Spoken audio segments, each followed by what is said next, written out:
ठिकाणी त्यांच्या परंपरे अतिक्रमण होऊ नये या मागणीसाठी या ठिकाणी उपोषणाला बसलेले आहेत. माझ्या माहितीप्रमाणे सांगोल्याच्या इतिहासामधली अशी ही पहिलीच घटना असेल की एखाद्या समाजाला दिलेल्या जागेच्या संदर्भामध्ये उपोषणाला बसावं ही सांगोला शहराच्या दृष्टीनं तशी अतिशय दुर्दैवाची गोष्ट आहे असं म्हणावं लागेल असं मला वाटतं. आता खरं तर हा वाद उपस्थितच व्हायला नाही पाहिजे होता या मताचा मी एक कार्यकर्ता आहे. कारण ज्यावेळेला नगरपालिकेमध्ये जबाबदारीनं आपण एखादा ठराव करतो त्यावेळेला त्या जागेची ह्याच असं नाही, त्या जागेचा पूर्व इतिहास, त्याची 10-20 वर्षाची 5-50 वर्षाची वहिवाट, त्याची नोंद ही आपण त्या ठिकाणी बघायला पाहिजे. आता इथं आल्यानंतर मला अनेक गोष्टी जाणीव झाली की मागच्या 1-2 महिन्याच्या काळामध्ये आपण अनेक पुतळ्यांना राज्य सरकारच्या कोट्यातून पुतळ्यासाठी पैसे आणलेले आहेत. आता त्या ठिकाणी आपण लोणारी समाजाचा पुतळा तिथं रस्त्यावरच जागा दिली, तिथंच कट्टा बांधलाय. म्हणजे कसं होतं, आता इथनं पुढं तर काही पुतळ्यांच्या बाबतीमध्ये फार सेन्सिटिव्ह वातावरण झालेलं आहे. तर इतर ह्याच्यामध्ये मी काही शिरणार नाही, परंतु हा अतिशय एक नाजूक विषय आहे आणि त्यामुळे शहरातली कायमस्वरूपी सामाजिक बांधिलकीची आता बापूंनी सांगितल्याप्रमाणे गेल्या 5-50 वर्षामध्ये सांगोला शहरातला आणि ग्रामीण भागातला पक्ष वेगवेगळे जरी असले तर सगळा सार्वजनिक सलोखा, जातीय सलोखा हा नेहमी आपण कायम राखण्याच्या दृष्टिकोनातून प्रयत्न केला आणि त्याला यशही आलं आजपर्यंतच्या काळामध्ये. आता मुख्याधिकारी मी तुमच्या इकडे यायच्या अगोदरही त्यांना बोलवलेलं आहे.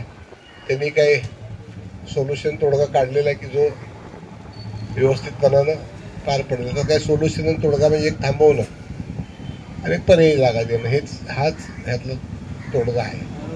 हां, तर त्या बाबतीमध्ये मी इकडे येण्यापूर्वीच मला जेव्हा आलमचा फोन आला त्यावेळेलाच मी त्यांना फोन केला होता. तर त्यांनी सांगितलं चांगला मिडवे तुम्हाला त्याची बोलवलेला आहे, त्यातला चांगला मार्ग ते काढतील आणि त्यानंतर आम्ही हा विषय संपवून तुम्हाला फोन करू असा शब्द त्यांनी मला दिलेला सीओ साहेबांनी. मला निश्चितपणानं खात्री आहे की ह्या सगळ्या गोष्टीचा सारासर हे अधिकारी आहेत त्यांनीच विचार करायला पाहिजे. कारण प्रशासनानंच मला वाटतं प्रशासक नेमून किती दिवस झाले, नगरपालिका आपली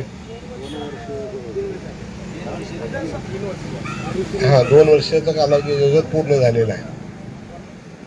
त्या ठिकाणी येण्यापूर्वीच मी त्यांना तशा सूचनाही आणि त्यांच्याशी चर्चाही केलेली, त्यातून चांगल्या पद्धतीने तोडगा निघेल आणि अशा पद्धतीनं आपल्याला उपोषणाला भविष्य काळामध्ये पुढे जावाला किंवा संघर्षाला जायची वेळ येणार नाही अशा पद्धतीचा मार्ग काढून देऊ असा त्याने शब्द दिलेला आहे. एवढंच या निमित्तानं मी सांगतो.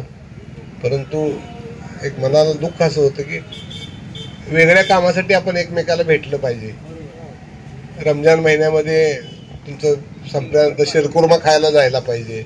लिंगायत समाजाच्या घरामध्ये बसवेश्वर जयंतीच्या निमित्तानं किंवा अन्य कार्यक्रमाच्या निमित्तानं जायला पाहिजे. तर त्याच्याऐवजी हे असं वाद मिटवायला आमच्यासारख्याला यावं लागतं, हे आमचंही दुर्दैव. आम्ही सुद्धा कुठंतरी कमी पडलो असं आम्हाला वाटतंय. आणि शेवटी आम्ही राज्यकर्ते आहोत. कुणाचं तरी काय चुकलं दुखलं तर ते आमच्याकडेच येत असतं, कारण त्यात जबाबदार आम्हीच असतो. काय ती जबाबदारी टाळत नाही.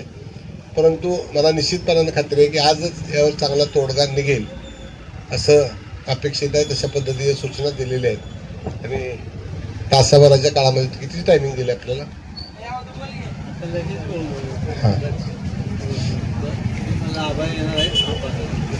माझं येण्यापूर्वीच बोलणं झालं होतं आणि त्याला सूचनाही दिल्या होत्या. माझी काम करायची पद्धत आपल्या सगळ्या मंडळींना माहिती आहे. आपण जिथं जायचंय तिथली माहिती तरी किमान आपल्याला असली पाहिजे. म्हणून मी सीओला फोन केला आणि त्यांनाही विनंती केली होती की बाबा यातनं सगळा विषय तुम्ही आज संपवा. 3-3 दिवस समाजातल्या जाणकार मंडळींनी ज्यांनी तालुक्याचं अनेक गोष्टीचं नेतृत्व केलं अशा माणसांनी येऊन आपल्या नगरपालिकेपुढे आपण उपोषण करावं ही आम्हाला सुद्धा दुर्दैवी गोष्ट, शर्मेची गोष्ट आहे. तर त्यांना हा विषय संपवायला सांगितलेला आहे आणि मला निश्चितपणाने खात्री 1 तासाभरामध्ये तुमच्या विषयाला पूर्ण विराम मिळेल एवढीच अपेक्षा व्यक्त करतो. नाही असं संपेल असं मलाही वाटतं. आपण आणि कसं असतं, एखाद्या गोष्टीला प्रामाणिकपणानं आपण करायचं ठरवलं की त्याला अल्लाह परमेश्वर देतच असतो. त्यामुळे काही त्यात विषय नाही. आणि मी अपेक्षा व्यक्त करतो की 1 तासावरच आपला विषय संपावा.